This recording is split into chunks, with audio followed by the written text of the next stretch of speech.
Howdy folks, Keywii here, and welcome back to the Stanley Parable 2. Safe space in which would be awesome, where I'm, of course, your host. I'm joined, as always, by the narrator, Kevin Brady. Say hello, everybody, to Kevin Brady. We're going to begin the Stanley Parable 2. Just going to play it from the menu here. Click to skip. This is the story of oh god, it's actually... Stanley worked for a company. Oh no, all the new things are here. Number 427. Employee number Oh no. He sat at his desk in room 427 and he pushed buttons on a keyboard. Yep, did he? Did he do that? On his desk, telling him what buttons to push, how long to push them, and in what way. Yeah, for milliseconds, I get it. 427 did every day of every month. Same comments I made earlier. 3-4 episodes ago. I don't even know. I'm not counting. Stanley relished every moment that the orders came in, as though he had been made exactly for this job. Is it gonna show the stadium around me? No. Okay. And then one day, something very peculiar happened. Stanley Parable 2. Something that would forever change Stanley. Something he would never quite forget. He had been at his desk for nearly an hour when he realized that not one single order had arrived on the monitor for him to follow. No one had showed up to give him instructions. Look at those birthday balloons. Or even say hi. Never in all his years at the company had this happened. This complete isolation. Something was very clearly wrong. Shocked, frozen solid, Stanley found himself able to move for the longest time. But as he came to his wits and regained his senses, he got up from his desk and stepped out of his office. All of his co-workers were gone. What could it mean? So it's just actually the same game, but now there's decorations and stuff. The bucket! Oh my god! I found a bucket! Stanley felt the bucket calling to him, begging him to pick it up. Why was he not doing it? Okay. Stanley picked up the bucket. I picked up the bucket. Surname accent. I picked up the bucket. Ooh, okay. Some of these balloons have lost their helium. That's fine. I like heliumless balloons. Stanley clutched the bucket tightly to his chest and entered the door on his left. Sure, man. Let's go for it.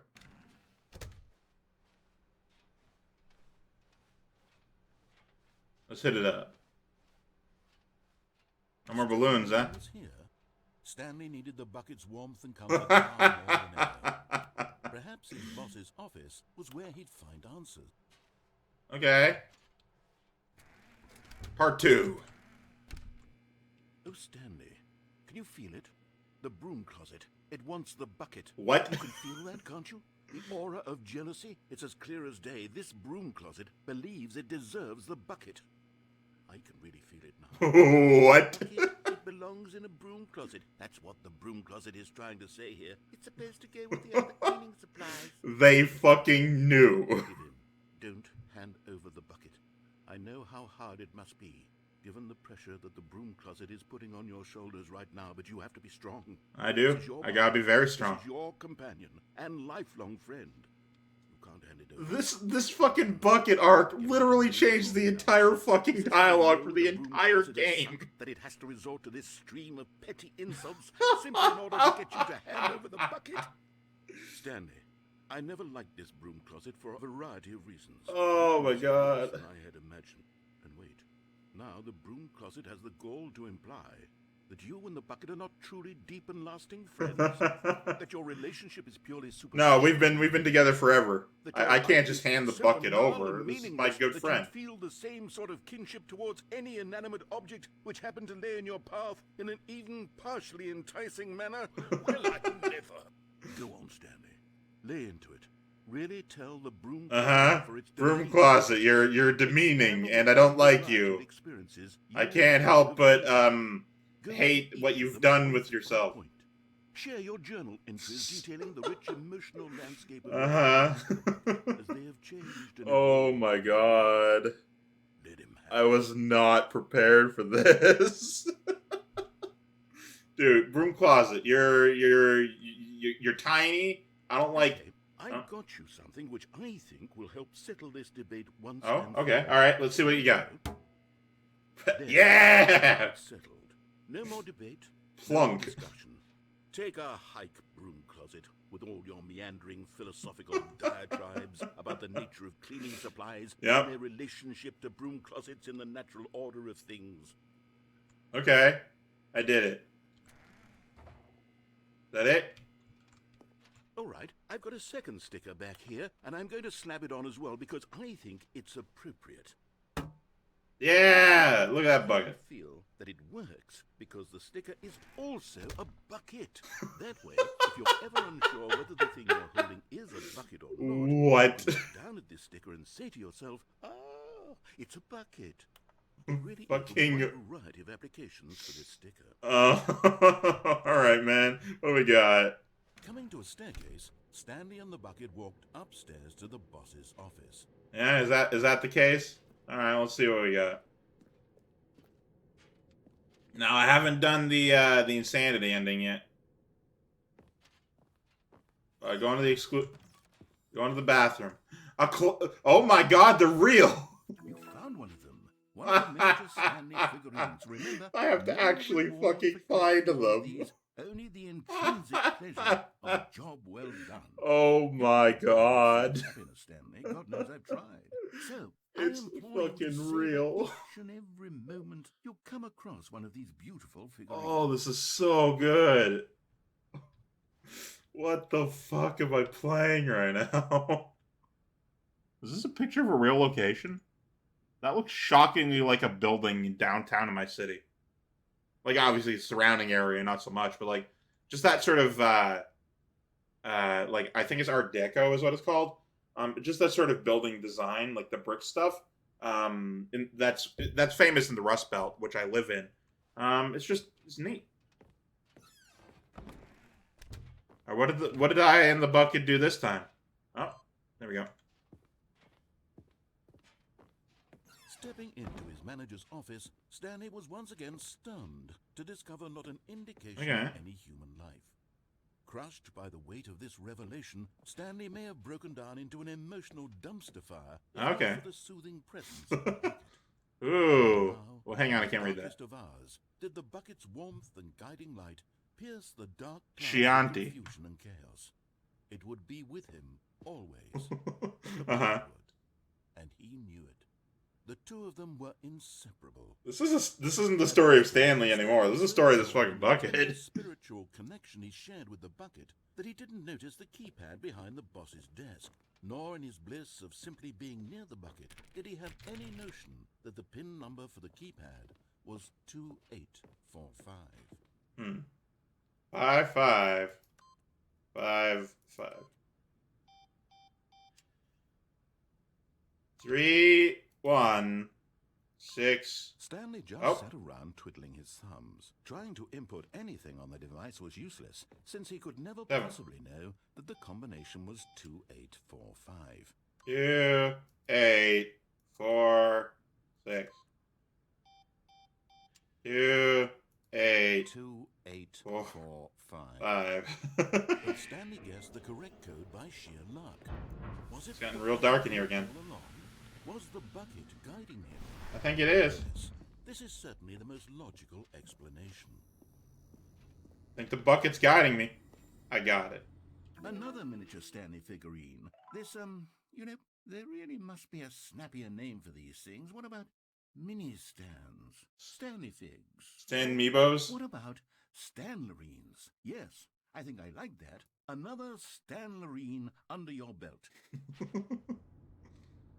Why don't you just call them collectibles? Bobbleheads or whatever. I don't know why this side has an opening up side. But hey, whatever, I got this bucket. I'm ready to win the game with the bucket. The elevator raced downward, plummeting towards an unknown fate. It would be all Stanley could do to keep himself together, if not for the bucket. Soothing him, comforting him, reassuring Dude, this is him fucking in this something. Moment of uncertainty, he would be all right. Maybe my first route shouldn't have been the actual completion of the game. Everything Stanley and the bucket walked straight ahead through the large door that read, Mind Control Facility. Okay, well, what we got this way?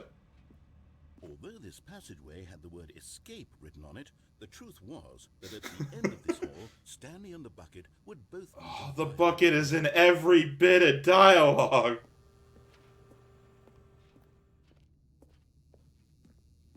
Every bit of dialogue now. It's wormed its way into all of the dialogue. The door behind them was not shut. Stanley and the bucket still had every opportunity to turn around and get back on track. This is so good. This is so good. I love it. Stanley and the bucket were knowingly walking forward into a very painful death for each of them. Now, I'm not going to jump in there. I just wanted to... But I wanted to get the bucket's opinion of the escape hatch. Because there is, in fact, you can go back, right? And there's absolutely going to be more content that way, but I don't want to go quite yet. I want to go turn on the machine. Or perhaps get the ending where you step back from the elevator. Perhaps. Perhaps indeed, I will. But of course, Stanley and the bucket thought better of it and realized they simply had too much to live for. Uh-huh. No escape, only death. But yeah, this person's death sucks. They just sit here and only hit the lights. Like, the people over there, they got their own thing going on, but these guys, this person. On an enormous room packed with television screens. What horrible secret did this place hold? Stanley and the bucket both wondered to themselves. Fucking love this bucket, man. It's so good. Camera on. Monitors jumped to life, and Stanley nearly dropped the bucket in shock. Everyone in the office was being videotaped, monitored like guinea pigs. The bucket had never seen anything like this, and it very nearly burst into tears as Stanley cradled it gently, reassuring it that 427 would be fine. Hang on, I want to see. Cycle through again. 427, right above that one. Oh, well. Find it out later.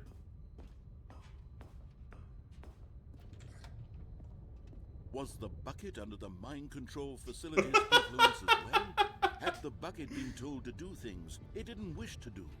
What kinds of things does a bucket want to do or not want to do in the first place?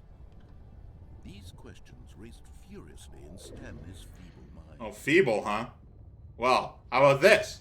Oh, I didn't. No! He screamed into the bucket. I didn't get it. He couldn't accept it. His own life in someone else's control? Never! He squeezed the bucket tighter.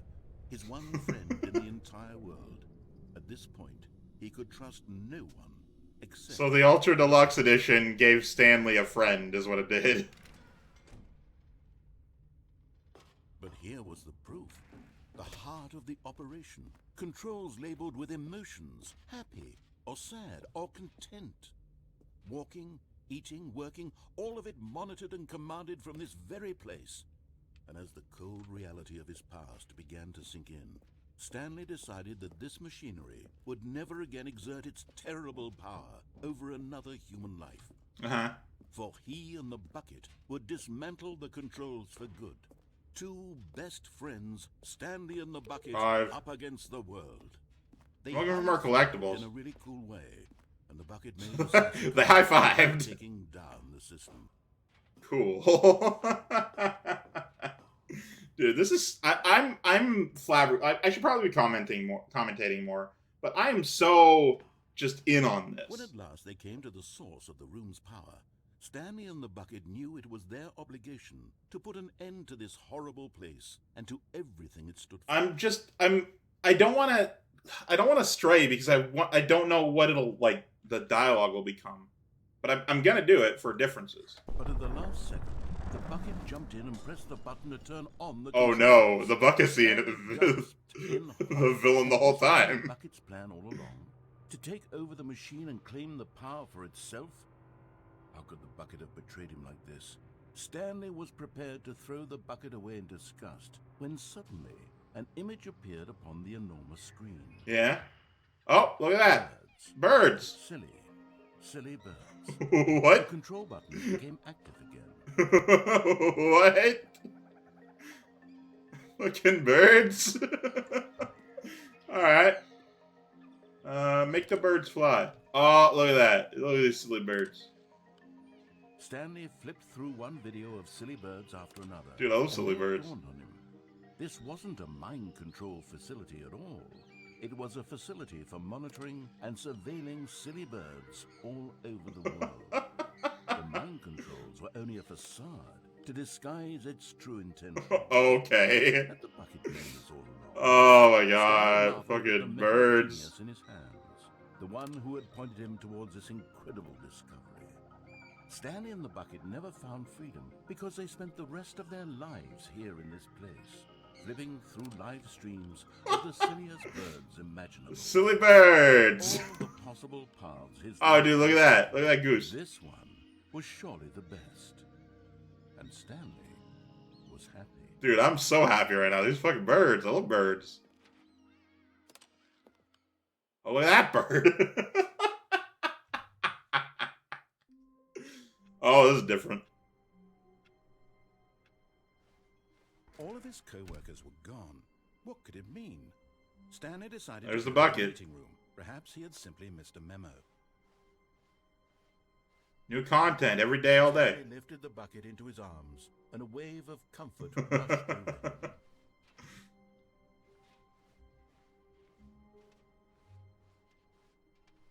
Stanley clutched the bucket tightly to his chest and entered the door on his left. Let's go, Yeah.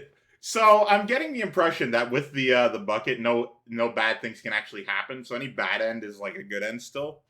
Like with the birds. So, I'm going to see about going to the insanity ending.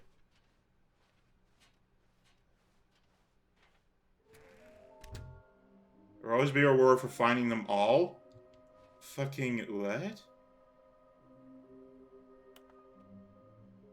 A private but smelly place for an important person. Some kind of game? There must be a point to this. What the fuck is happening? Trust the completionist instinct. Oh my god. We need more planks. What are we doing? Construct new, structurally sound... What is this? Produce one plank to allow ease of access past fence. Construct bridge to allow collection of shiny float. Retrieve Chris's remains from warehouse floor. More planks. A large room, a lot of boxes. Oh, alright, so that's the storage area. Stairs, something to do with stairs. Some are both red and blue. Okay. 5 here, B. Just take it from me. Gotta collect them all. There will be a reward for finding them all. Alright. Who are you? So yeah, go to the large room, go to the stairs, go to the red and blue. Alright, so I need to... Can you spotted one. Follow clues provided by employee 416. We can do it. Red room? Maybe we are the collectibles. What the fuck is happening? Dude, I don't know anything. Thank you, good luck. Like, I used to know everything, but I don't know anything anymore. Stanley, we must move on from this broom closet, simply because I have no remaining stickers. If I did, you can guarantee we'd be in here for hours. This is legitimately a whole new game. And I'm excited to play it and post it. Coming to a staircase, Stanley and the bucket walked upstairs to the boss's office. I'm sorry to say, but I didn't do that. And neither did the bucket. Are you ready, guys? Oh, hey, look at that. Okay, I'm going back to the name of these little Stanley figurines. And now I'm torn between Stanlerines and Figlies. What do you think, Stanley? What name better encapsulates the intrinsic sense of happiness that you get from seeing a small number in the corner of your screen go up by 1? Let me sit on it. I'm sure it will come to me. Yep. Alright, what do we got? We got this area. But Stanley just couldn't do it. He considered the possibility of facing his boss, admitting he had left his post during work hours. He might be fired for that. And in such a competitive economy, why had he taken that risk? All because he believed everyone had vanished? His boss would think he was crazy. And then, something occurred to Stanley. Oh, is this no longer a bucket ending? He thought to himself, maybe... Okay, so maybe it doesn't change the whole game. He looked down at the bucket in his Oh, eyes. nope, nope. Crazy? He asked the bucket. The bucket returned his gaze, but said nothing at all. All right. Stanley thought. Usually the bucket is a source of guidance and wisdom for me. Uh-oh, the bucket's leaving me. Such as these. Oh, no. He held the bucket close, yet felt none of its familiar reassurance and comfort. And that's when Stanley realized, this isn't my bucket. It's just a normal, everyday bucket. Someone else's bucket, perhaps. How did I end up with someone else's bucket? This is all terribly wrong. Surely no. Oh, no. Who knows what sorts of bizarre hallucinations Stanley might experience. Oh, this is fucking something. Presence of his bucket. I want a cold drink. Wait. He noticed that the rooms were repeating, which was, of course, very odd. And now he felt himself floating off the ground. Oh, gracious, he exclaimed. Without my bucket, I've gone truly mad. Where is it? I must find it. Far off in the distance now, he heard it, calling to him. Stanley! Stanley, it's me! The bucket! Could it truly be? He rushed forward from room to room, passing by one bucket after the next. None of them were his. None of them were his special bucket. What the fuck? And the rooms have been rearranged. He had to return to his old friend. It was the only way to truly restore his sanity. And then suddenly, he froze dead in his tracks. He knew where the voice of the bucket had been coming from. The real bucket was inside of him. What? It was incredibly painful. Stanley doubled over in agony and blacked out.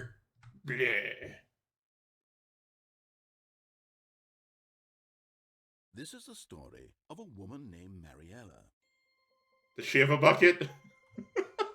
Mariella woke up on a day like any Yeah, Mariella. She arose, got dressed, picked up her bucket of comfort. Yep, there you go. But This is so on this funny. particular day, her walk was interrupted by the body of a man who stumbled through town, talking and screaming to himself. The and bucket had parable. on the sidewalk. Right away, she knew what the problem was. What was the This problem? man had no bucket. No bucket at Of all. course, he'd gone mad, ranting and raving about a narrator describing Crazy old Maurice, always raving. And it's all just a video game. It could all have been prevented if only he'd taken his bucket with him. Perhaps he didn't even realize he'd forgotten his bucket. Okay. How cruel the world can be, Mariella thought. She hugged her own bucket. But of course, she had no time for this. There were a myriad of confusing problems she would soon have to confront at work, for which her bucket would provide absolute guidance and total clarity in everything. Heck, Dude, can we solve all the world's mental health crises with buckets? That'd be something. You know, you got depression, bucket. You got bipolar disorder, bucket. You got anxiety, bucket. You got, you know, all the problems in the world. Solve these buckets. the confusion and the chaos all seemed to melt away. Oh, it's persistence. Embraced the bucket. Persistency. Stanley clutched the bucket tightly to his chest and entered the door on his left. Nah, dude, I got shit to do. I got other stuff I want to see. This was not the correct way to the meeting room, but Stanley had felt the bucket calling to him, telling him that the employee lounge was simply the place to be. Oh, dude, we got to get in. And It's... here it was. Yeah, The look at this bucket room. turned out to be correct. Was this better than the meeting room? Yes, Stanley thought to himself. Yes, perhaps it truly was. So this game now with the bucket has removed all Stanley's choices, and basically said that the bucket is in charge of all things No, now. never mind. The bucket was wrong. Stanley took the door on his left to go back to the meeting room. Perhaps. Or perhaps. No, Said the bucket. don't go to the meeting room. Go somewhere else. The cargo lift, yes. Go there. Go to the cargo lift. There's a room with a lot of boxes. Where's my collectible? Good, said the bucket. Now ride the lift all the way to the top. There's something up there I need you to do. All right. Stanley did not question. Oh, there it is. why Oh my God. his bucket was speaking to him. It should have alarmed him, of course, because buckets can't. How do I get there? Stanley chose not to think about this obvious fact. How do I He was get only there? convinced that the bucket had spoken to him. That's got to be an intentional thing to just like allure you. That's never been a place you can go. Not once have you ever been able to get there. There's a trick to it or something. In here, said the bucket. go into this dark room over here. Stanley dark. once again obeyed blindly. Oh, there's the dark room. Said the dark man. Now pick up the phone. Said the bucket. Uh-huh. Pick up the phone, and it will take us back home, where we can go about life together. But what if? Whoa, hold on. Why did you unplug the phone? Were you trying to resist the bucket's orders? Stanley, I was joking. Obviously, the bucket isn't talking to you and telling you to do things. Buckets can't talk. It was a joke. Don't you get the joke? It's funny, No. Stanley. A talking bucket. Oh, don't you see? Oh, goodness. I must have really bungled up the delivery if you actually took me seriously. Okay. Where did I mess up the joke? Should I have paused for longer? Or spoken quicker? Oh, comedic timing is so difficult. I wish I were better at it. No, you got it. You got it. Exactly an instructional video on comedy that one. Oh no. Yes, there is. Oh no. It's time for a backstacking crack of comedic proportions. What is comedic timing? What is comedic timing? How does it work? How long should it last? How can it be used to effectively silence? Oh political my enemies? God. More importantly, can it be taught in its entirety within 90 seconds? Thankfully, the answer to all of these questions is yes. Let's dive deeper. Okay. If you've ever told a joke or made someone laugh, in all likelihood, you did it while standing 50 to 80 centimeters from them in Sure. a room of no more than 76 degrees Fahrenheit, Uh-huh. with one of your arms How much is raised that? straight upward at a 15-degree angle from your body. 76 is These about are the 23, optimal 24. conditions for good comedic timing. About 24, To yeah. begin the joke, start by stating and spelling your name. Okay. Next, provide a brief synopsis of the joke, including sure. the specific times at which the recipient of the joke will laugh, and then spell out your name a second time. With these steps complete, it's time to begin the humor. Yep, of course. Speak the entire joke in no more than 18 seconds and no less than 13 and a half, pausing only for bathroom breaks when necessary.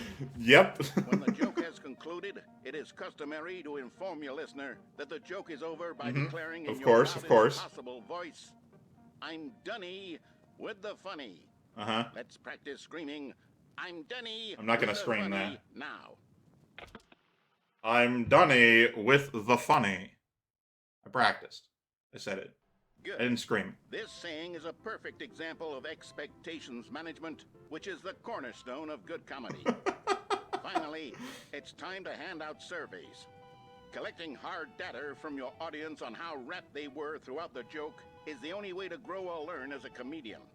An effective survey should be no less than 10 pages long All right. and should include the same question reprinted several times. Yep. Just to ensure the survey taker is actually paying attention and not simply filling in answers at random. And that's all there is. With these strategies at your disposal, Okay. you'll have audiences doubled over in laughter and even tripled over in laughter in no time at all. Just remember to let them stop laughing at some point, you gut-busting little scamp. After all, with each of us needed on the front lines of the war to fight the 12-legged invader who threaten our very existence, and to very likely die in a hailstorm of bullets and mandibles. All of us must be prepared Fucking to give our lives what? to this noble cause, just as our children must do after us, and their children after them. Godspeed, and may Earth reign supreme. That was so so far removed from the other one. Goodness, this video is a little outdated, isn't it? Well, no matter. I think the fundamentals of proper comedic timing are still as relevant today as they were back then. Okay. So with that in mind, I believe the only way forward is for us to return to the 2 doors and walk through all of this again, so I can try telling my story with more appropriate comedic delivery. Okay. Come on, let's head back. Now, whoa, okay. That'll have to be for this one. Thank you guys so much for watching. I, of course, am Keywii. Great to yourself for a delightful day. I love you all. Goodbye.